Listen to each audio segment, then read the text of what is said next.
We were so excited, everything was coming together.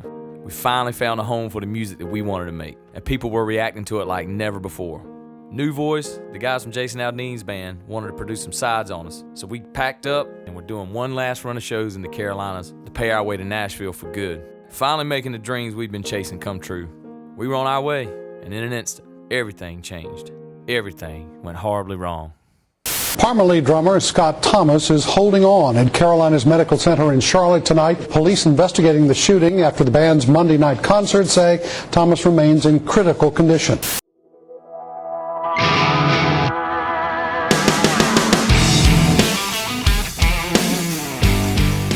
We're all from North Carolina. My brother Scott, my cousin Barry, and I are from eastern North Carolina, and Josh is from Shelby, North Carolina, the western part of the state. So we got into music, Scott and I did, because our dad was a musician. His name was JT. He was an amazing soul singer and guitar player and keyboards. It was just the coolest thing to see him playing music when we were kids. So naturally, about the time we turned probably 12, we went to him and said, "Hey Dad, we want some guitars, we want to start playing music." Next thing I know, our little cousin over here, Barry, I see him playing drums. He gets a drum kit. So we started this band called Jerry Thomas and the Thomas Brothers Band. My dad also played in a band. Bud McSwain played in a bluegrass music band called Let's Honk.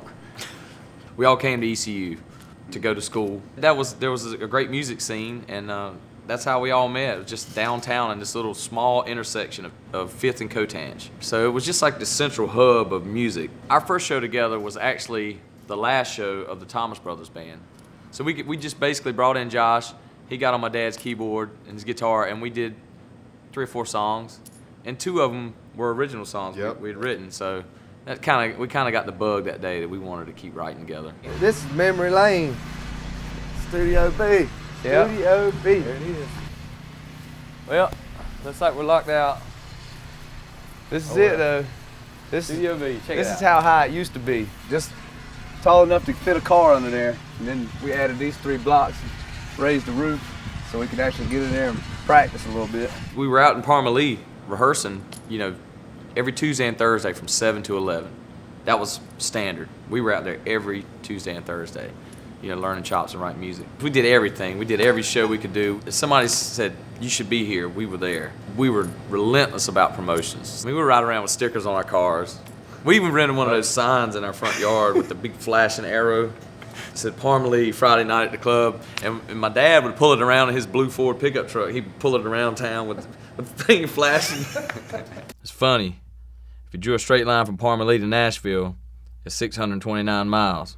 We took a more scenic route, one that took us 13,250 miles to get to Nashville. We worked with producers from all over. We cut sides in Raleigh, cut sides in Nashville, New York City, New Jersey, and then we went to LA. We also came back to Nashville, then went to Atlanta to cut some sides, South Carolina, and finally made it back to Nashville. So I think with what Jason Aldean has done, and people like him and Eric Church, is they've kind of paved the way for us, being kind of cruising in our lane and country radio being here. I think we're kind of meeting at a good crossroads now. And that's kind of where I see us. If you think of Jason as being the rockin' side of country, just think of us as being the countryside of rock. She feels like Carolina, looks like California, shining like those New York lights on Broadway. I knew when I heard Carolina, I was like, man, I said, we got something, man. We found out that a country artist was gonna cut Carolina and go to radio with it. So we packed up the RV and rolled out to Nashville. Right in front of the tin roof, we pulled up in the Comfort Inn parking lot, backed up in the hole, put the jacks down, set the studio up inside the RV, and we lived there for like a month. I think I had 2 co-writes. One of those was with David Fanning from New Voice Entertainment. The first time I met Matt from Parmalee was here actually at Soundstage at the studio, and we wrote this song, and I can't even remember what the name of the song was, but we really hit it off, and next thing you know, I'm in this RV. They've got a Pro Tools rig in the back and this computer up on the dash, and they're like, we need to write something about our life. And so we came up with the title, Must Had a Good Time. That whole song was written in the parking lot of the Comfort Inn in Nashville on the week that the town flooded. it was, I guess, the day after the flood. We did a version of it in the RV, and they sang in the back of the RV in their little vocal booth area, and they have their amps and everything's back there, and their beds. It was recorded in an RV, in the studio in an RV. The demo version was anyway. It's written there, so. It's a true life story, and I didn't realize how true Must Had a Good Time is until I went and visited them, you know, in North Carolina, and oh my goodness, it's real. There's nothing made up. There is a hog in the kitchen. Hog in the kitchen. That spawned the production deal. That spawned the record deal.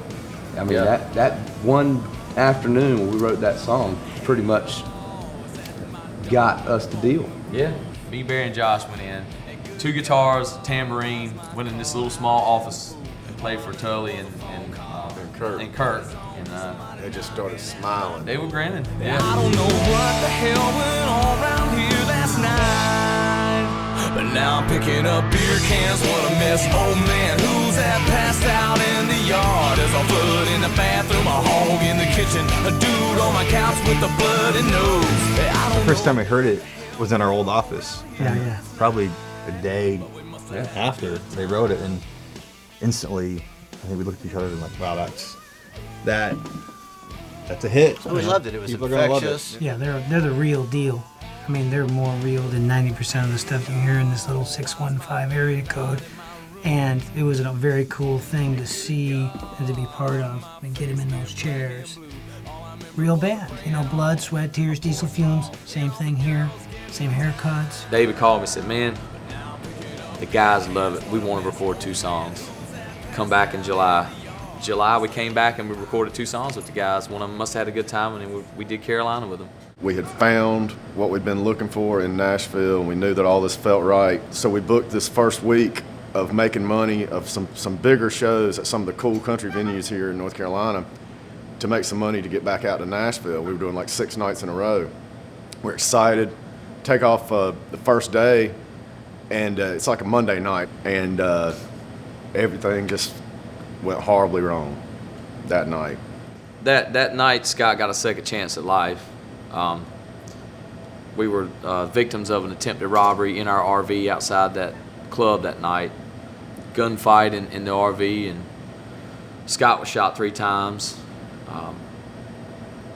Had a 5% chance of living. This is clearly still a very serious situation, though family and other people connected to the band say Scott Thomas is showing progress. In fact, they say he's doing better than expected after undergoing 2 life-saving operations. Well wishes are coming into the Greenville Band's fan pages on MySpace and Facebook, as well as our Facebook page. It's also plainly clear to fans that all shows on the current tour are postponed until further notice. Thanks to our fans and family and friends, just really pulled us through this thing, and I mean they raised enough money to keep us surviving for 4 months. It really made us feel like we were doing something right, because for that many people in eastern North Carolina and western and all over certain other states to be that supportive, we said, we're doing something, or we've done something right. All this time meant something. The guys from Stony Creek Records, they hung in there, they supported me, they supported us, and they knew something was there, so they waited. And we just the right timing, and me getting back in shape, I had to do 6 songs. I said, just make it through these 6 songs so we can do this big showcase for this big record label, and hopefully it'll be okay. We don't know, but we're just happy to be there, opportunity. And we did. I hobbled on stage, set my butt down, and played as hard as I could for 6 songs. And never forget it. It was the owner of the label came around, and we played one of his favorite songs, and he came by and put me and Matt like a big bear hugs. You boys did a good job. He said, you passed the test. It was at that moment we realized that all the hard work, All the time spent, All the sacrifice, all the struggle, and it was all worth it. Hell went on around here last night, but we must have had a good time. Yeah, we must have had a good time. Yeah, we sure had a good time.